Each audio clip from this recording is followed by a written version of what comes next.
Trading की दुनिया में अभी दो तरह के कॉन्सेप्ट्स एक साथ चल रहे हैं। पहले का बोलना है सब कुछ चंगा सी, सब कुछ अच्छा चल रहा है, काफ़ी प्रगति हो रही है और स्टॉक मार्केट में पैसा लगाओ, स्टार्टअप से पैसा लगाओ, आपके आने वाले दिन बहुत अच्छे रहेंगे। दूसरी तरफ एक विचारधारा है जिसका मानना है कि दुनिया में कुछ ऐसा होने जा रहा है जो कि 100 वर्षों में 200 वर्षों में एक बार होता है। सब कुछ धाराशायी होने जा रहा है, सब कुछ खत्म होने जा रहा है।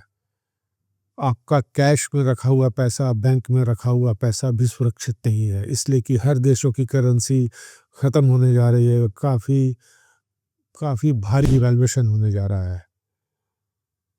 जितने भी स्टॉक्स हैं, स्टॉक्स मार्केट है, सभी क्रैश कर जाएंगे और आपका पैसा कहीं भी सुरक्षित नहीं है। हाँ, कुछ ऐसे हार्ड एसेट्स हैं जिसमें कि आपका पैसा बच सकता है। कौन से हैं वो हार्ड एसेट्स?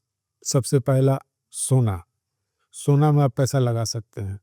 दूसरा कुछ रियल इस्टेट, और रियल इस्टेट भी शहरों में नहीं, वो सुदूर गांव में आप जाइए और वहाँ रियल इस्टेट में के नाम पर आप कुछ प्लॉट ले लीजिए, वहाँ खेती करिए, वहाँ खुद रहिए, अपना वाटर का सोर्स आप रखिए और अपना इलेक्ट्रिसिटी का भी सप्लाई का कुछ सोलर पावर या जैसे भी आप वहाँ पर अपना सोर्स रखिए। शायद उनका कहना अभी के माहौल में थोड़ा लगता भी है, जिस तरह से लोग अभी आपस में लड़ रहे हैं बड़े-बड़े कंट्री बच्चों की तरह, और सीरियस है, काफ़ी काफ़ी सीरियस, काफ़ी घातक लड़ाई चल रही है। और बड़े-बड़े शहरों को जिस तरह से टारगेट किया जा रहा है और जितनी आसानी से वहाँ के इलेक्ट्रिसिटी सप्लाई और बिजली और वाटर सप्लाई को काट दिया जा रहा है, वो लगता तो है कि अगर आप बड़े शहर में हैं तो आप ज़्यादा खतरनाक जगह पे हैं। और इस तरह की पागलपन भरी हुई बमबाजी अगर होगी या राष्ट्रों के बीच में, तो जो दूर दराज के देहातों में है शायद वही सुरक्षित है, जिनका कि अपना पानी का स्रोत है और अपना बिजली का स्रोत है।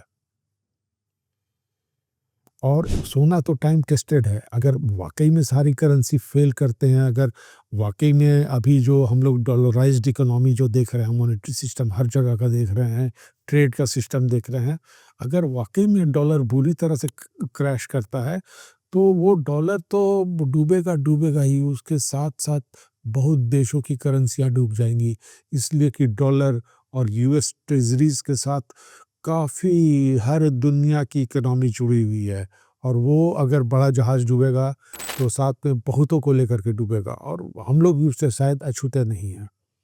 तो यह मानना बहुत कोई बहुत बेजाय नहीं है कि वर्ल्ड के सारे करेंसीज और स्टॉक मार्केट पर भी कुछ खतरा है। बट एनीवे, दुनिया हर बार हर क्राइसिस से उभर जाती है, सब कुछ चंगा सी हो जाता है। आपने देखा होगा कि पहले डॉट कॉम बबल आया, फटा, सब कुछ बर्बाद हुआ, फिर सब चीज़ ठीक हो गया। फिर 2008 का क्राइसिस आया, सारा कुछ डूब गया, फिर सब कुछ उभर गया और शानदार तरीके से उभरा। थोड़ा-सा समय लगा। कोविड में आपने देखा जितनी तेज़ी से नीचे गया, उतनी तेज़ी से फिर ऊपर भी आया और सालों-साल तक चलता भी रहा। इतना चलते रहा कि लोगों ने स्टॉक मार्केट में पैसा लगाना, उसको बोलना शुरू कर दिया कि ये सही है, सही है, एसआईपी सही है। एसआईपी क्या है? अरे स्टॉक मार्केट में पैसा ही लगाना तो है, और स्टॉक मार्केट में आप पैसा लगा रहे हैं तो उसमें हमेशा एक रिस्क का एलिमेंट है। बट मार्केट इतना अच्छा चला कोविड के बाद से कि लोगों ने मान लिया कि SIP is as good as bank FD, और एसआईपी सही है, वो नारा इतना ज़बरदस्त चला कि लोग भूल ही गए कि स्टॉक मार्केट इज़ रिस्की। और अब जैसे हालात दुनिया में पैदा हो रहे हैं, तो अब लोगों को लग रहा है कि अरे! ये क्या हो रहा है? क्या एसआईपी सही है? क्या वाक़ई एसआईपी सही है? तो अब उनको भी सोचने के लिए मजबूर होना पड़ रहा है कि क्या अब हम लोग भी सब कुछ बेच-बाच करके हार्ड एसेट्स की ओर आ जाएँ? नहीं, शायद नहीं।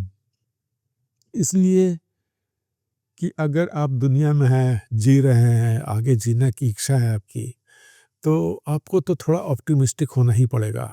क्राइसिस आते हैं और हर क्राइसिस से आदमी उभर भी जाता है। हाँ, मे बी इस बार उनका बोलना सच हो कि जो चीज़ 100 वर्षों में एक बार होता है, शायद कुछ वैसा हो रहा हो। और वाक़ई में दुनिया की इकोनॉमी, पूरा फाइनेंशियल सिस्टम एक डीप रीसेट की ओर बढ़ रहा हो। स्टॉक मार्केट्स क्रैश करेंगे, बहुत से देशों की करेंसियाँ डूबेंगी और बुरी तरह से डूबेंगी, पैसा रुपया पैसा का कोई वैल्यू नहीं रह जाएगा। और सोना तो टाइम टेस्टेड है, तो सोना तो ज़रूर बचेगा। तो इन दोनों जो अपोज़िट पोल्स हैं कि सब कुछ चंगा-सी और दूसरा कि डूम्सडे आने वाला है, वो दस्तक दे चुका है, वो बस आ गया। तो दुनिया इन दोनों के बीच ही कहीं है। और हमारे जो कुछ महापुरुष लोग थे ऐतिहासिक काल के, वो महात्मा बुद्ध का जो मार्ग था, मध्यम मार्ग, शायद फाइनेंस के लिए भी यही बेस्ट है। और आदमी को हमेशा मध्यम मार्ग में ही चलने की कोशिश करना चाहिए। हालाँकि ये टफ़ होता है, बहुत आसान नहीं होता है। बट एनीवे, मुझको ऐसा लगता है कि ये जो हार्ड एसेट्स जिसको कि मैंने अभी बताया, सोना, रियल एस्टेट, वो भी गाँवों का, इनके अलावा भी एक हार्ड एसेट है और उसको आदमी को नहीं भूलना चाहिए। कभी जब ऐसे दिन आ जाते हैं कि वाक़ई में ऐसे बहुत हालात ख़राब हो जाएँगे, तो वो हार्ड एसेट आपका काम आएगा। वो आपको खुश रखेगा। अगर आप बदहाली में भी रहिएगा, तो खुश रहिएगा। और वो हार्ड एसेट और कुछ नहीं है, वो है दोस्ती, रिलेशनशिप्स। अपने फ्रेंड्स को खोजिए, ख़ास करके ऐसे फ्रेंड्स जो आपके स्कूल के पुराने बिछड़े हुए हैं, क्लास 1 के फ्रेंड्स, उनके साथ मिलिए, गेट टुगेदर करिए और लाइफ को एन्जॉय करना ना भूलिए। सबसे अगर हार्ड एसेट, सबसे डीप एसेट कोई है, तो वो यही है। Thank you. कभी अलविदा ना कहना, कभी अलविदा ना कहना।